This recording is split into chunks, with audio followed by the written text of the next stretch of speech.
Sa episode na ito magsisimula ang adventure ng Straw Hat Pirate sa Longring Longland. Nakasakay sila sa barko nila habang dala-dala itong ng pusit at lumulutang siya gamit ang apoy na parang hot air balloon. Sila Chopper at Usopp naman ay inaayos ang mga nasira sa bahagi ng barko habang si Sanji ay dumidiskarte kay Nami at Nine Love siya dito. Nag-alala naman si Luffy at Zoro dahil namatay na ang apoy kaya ang pusit ay unti-unti nang bumabagsak. Sinubukan pang sindihan ulit ni Luffy pero hindi na kaya ng pusit na hawakan sila kaya naman kailangan ng bumalik nila Chopper at Usopp sa itaas na bahagi ng barko. Tuluyan na nga silang bumagsak at agad naman ginamon ni Chopper ang pusit na tumulong sa kanila. Masaya din nagpasalamat ang lahat dahil 2 beses na silang tinulungan ito. Madali din sinabi ni Luffy na kailangan na nilang magpatuloy sa paglalayag para makarating sa isang isla, pero nagreklamo si Usopp na kailangan nilang magpahinga. Hindi rin pumayag si Nami dahil delikado na ang magpahinga sa oras na to dahil hindi maganda ang ginagalaw ng mga malalakas na alon. Makalipas lang ang sandali nagpakita na nga ang sinasabi niyang alon at ito ang Sea Monkeys. Sa kabilang banda naman ng lugar, tila natatakot ang mga tao dahil nagpapataya na ang 2 lalaki na ito na may pangalan na Sarquis at Bellamy. Natutuwa naman ang lalaki na ito na may pangalan na Don the Flamingo at isa sa 7 Warlords of the Sea, meron din siyang bounty sa ulo na 300 million at nagtataka ang mga tao kung anong ginagawa niya sa lugar na ito. Bigla niya naman kinontrol ang kamay ni Sarquis para paslangin na si Bellamy, pero nakiusap na sa kanya at humihingi ng isang pagkakataon para pagsilbihan siya at gawin ang lahat ng kanyang gusto. Hindi naman pumayag si Don the Flamingo at pinaslang niya pa rin si Bellamy. Sinabi rin nito na ang bagong era ng mga pirata at wawasakin nila ang mga kalaban lalo na ang mga mahihinang nilalang na wala naman kakayahan para maging pirata. Pagsapit ng umaga ang mga Straw Hat Pirates ay naghahanda na at meron nakita si Usopp na barko na malapit sa kanila. Agad tinanong ni Luffy kung malakas ba ang mga ito pero napansin ni Usopp na parang nanghihina na ang mga pirata na nakasakay dito. Bigla naman lumutang ang Sea Monkeys kaya kailangan nilang magmadali at iwasan ito.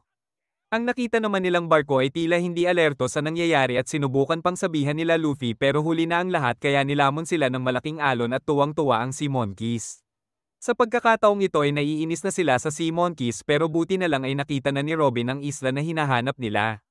Napansin niya din naman na mahamag ang isla na yun kaya sinabi ni Nami na kailangan nilang maghanda. Na-curious naman si Usopp sa mga pirata kanina dahil wala silang kapitan at navigator o bandera man lang sa barko nila.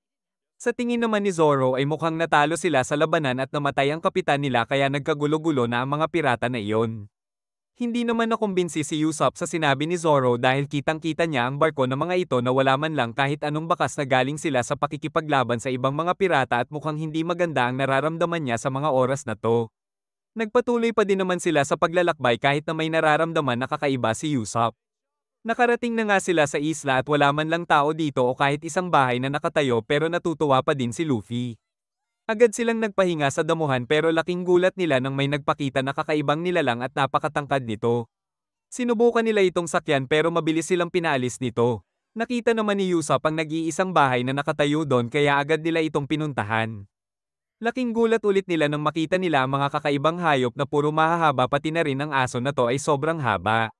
Natanong naman ni Robin ang anino ng barko pero hindi niya ito sinabi sa mga kasamahan. Nakarating na nga ang tatlo sa bahay na yon at agad na pumasok si Luffy. Natakot pa si Usopp para sa kanya pero wala naman tao dito at nakita ni Chopper ang isang mahabang kabayo sa labas na akala niya ay giraffe. Tila lahat ng bagay ay mahaba sa isla na to kaya nagtataka na sila. Pagkatapos naman tadyakan ni Luffy ang bambo ay may nagpakitang matanda mula dito habang si Chopper ay kinakausap ang kabayo at malungkot ito dahil hindi niya alam kung sino ang amo niya. Ang mga naiwan naman sa barko ay kailangan maghanda dahil mukhang may haharapin silang kalaban ngayon. Nagpakilala ang mga nasa barko bilang Foxy Pirates ay agad nilang niyaya ang mga Straw Hat Pirates para sa isang laban. Kinakausap naman nila Luffy ang matanda na lumabas sa bamboo tree at tingin nila na espiritu ito ng puno na yon. Nagpakilala naman ang matanda na Tonjet at nagpapanggap pa ito nung una nakilala niya sila Luffy. Nagpasalamat din siya sa kanila kahit tinadyakan ni Luffy ang malaking bambo na kinatatayuan niya. Nang tanungin ni Luffy kung bakit kailangan niyang tumayo sa napakataas na bambo na yun ay agad sinabi ng matanda na sinubukan niya lang gumawa ng pinakamalaking bamboo stand sa buong mundo gamit ang mga puno sa isla na ito. Kaya pala siya nagpasalamat kay Luffy dahil hindi na niya magawang makababa dahil sa sobrang taas ng bambo na iyon. 10 taon na din daw siyang nasa itaas at patuloy na lumalaki ang bambo sa paglipas ng mga panahon kaya lalo siyang nahirapan para bumaba. Mabuti na lang daw ay madaming puno na meron prutas sa isla na to ang matangkad din kaya nagkaroon siya ng pagkain sa loob ng 10 taon. Nagtanong na din si Luffy kung bakit sobrang haba ng mga nandito sa isla pero masyadong obvious ang sagot ng matanda tungkol dito. Pinag-ingat niya din sila Luffy dahil meron din nangangagat na hayop kagaya na lang ng snow leopard na ito. Mula sa distansya may nagmamasid naman sa kanila at mukhang target si Luffy dahil siya ang kapitan ng Straw Hat Pirates. Niyaya naman sila ng matanda na tumuloy sa bahay niya dahil sa wakas ay nakaababa na din siya sa mataas na bambo na yon.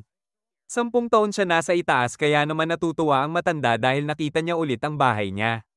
Agad niyang hinanap ang gatas na tinabi niya pero nakalimutan niya na 10 taon na pala siyang nasa itaas kaya naman naging bulok na ito at naging mabahong cheese na lang. Sinubukan na lang itong pagsaluhan pero pagkain ng matanda ay agad na sumakit ang sikmura niya at nagpapatawag siya ng doktor. Tawang-tawa naman si Luffy sa mga nangyayari dahil wala daw ingat ang matanda sa ginagawa niya. Nagkwenta naman ng matanda tungkol sa isla ng Longring Longland at dati pala itong pabilog na isla.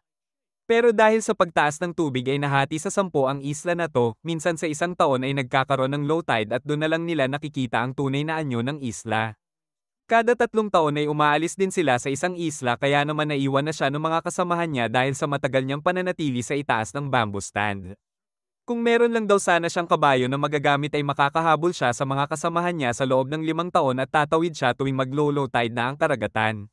Sinabi naman ni Luffy na gumamit na lang siya ng barko para humabol sa mga ito pero sinabi ng matanda na hindi sila marunong maglayag at maghihintay na lang siya ng 20 years para makabalik ang mga ito sa isla na kinalalagyan niya. Bigla naman nilang naalala na meron pala silang nakita na kabayo kanina at ito pala ang kabayo ng matanda at ngayon na lang ulit sila nagkita. Agad siyang sumakay dito at tuwang-tuwa ang matanda dahil na-miss nila ang isa't isa. Sinubukan siyang isama ng mga tao dito pero talagang nagpaiwan ng kabayo na si Shelly dahil gusto niya pang makita ang matanda na amo niya. Tuwang-tuwa din sila Luffy sa mga nakikita nila pero makalipas ang sandali ay bigla na lang meron bumaril sa kanila. Buti na lang ay isa lang itong lambat at tinatangkang kunin ng kabayo ng mga lalaki na to dahil gagamitin daw ng kanilang boss. Galit na galit naman si Luffy sa kanila at tinatanong kung sino ang mga ito. Nakaramdam naman ng lungkot ang boss nila dahil hindi siya kilala ng ating bida at sinabi pa nito na gugulpihin niya ito. Nagpakilala naman siya bilang si Foxy at kukuhanin niya daw kung ano ang gusto niyang kunin. Tatadya ka na sana ito ni Luffy pero nagulat siya nang banggitin nito ang pangalan niya, pati na rin sila Zoro at iba niyang kasama ay kilala ng mga ito. Hinamon siya ng boss sa isang challenge na tinatawag na Davy Backfight, agad naman siyang pinigilan ni Usopp na huwag siyang papayag sa challenge na yun dahil matutulad sila sa isang barko na nakasalubong nila kanina na naubusan ng miyembro kaya wala silang navigator o kapitan. Agad naman silang pinatabi ng matanda dahil gusto na nitong barilin ang mga pirata dahil 10 taon silang hindi nagkita ng alaga niya pero kukunin lang nila ng basta. Sa kabilang banda naman pinapaliwanag na din ng mga Foxy Pirate ang Davy Backfight Challenge, matutuloy daw ito kung papayag ang dalawang kapitan ng barko na maglaban sila. Alam naman nila Robin ang Sanji ang laro na ito ng mga pirata, kung sino ang mananalo sa kada laro ng Davy Backfight ay malaya itong makakapili kung sinong crew member ng kalaban ang kukunin niya para maging kakampi. Kapag nangyari yun ay agad din silang manunumpa na tinatanggap nila ang bago nilang kapitan. Dagdag pa nito na kung hindi pagkaka-interesta ng barko ng natalo ay kailangan na lang nilang sirain ang bandera na dinadala nila. Bigla naman naalala ni Nami ang nakasalubong nilang barko kanina na meron logo na palaka, naging biktima na pala nila ito sa larong Davy Backfight. Agad din na nagpakita ang kapitan ng nasabing barko na yun pati na rin ang navigator nila pati na rin ang doktor ng barko. Agad naman sinabi ni Nami na hindi naman sila papayag na mangyari ang laro na gusto nila pero sinabi ng pirata na hindi siya pwedeng makialam dahil ang kasunduan na yun ay mangyayari lang sa pagitan ng dalawang kapitan ng barko. Sa madaling sabi kung papayag si Luffy sa laro na gusto nilang mangyari at hindi pinaganya ang utak ay maaari rin sila maging biktima ng mga pirata na ito.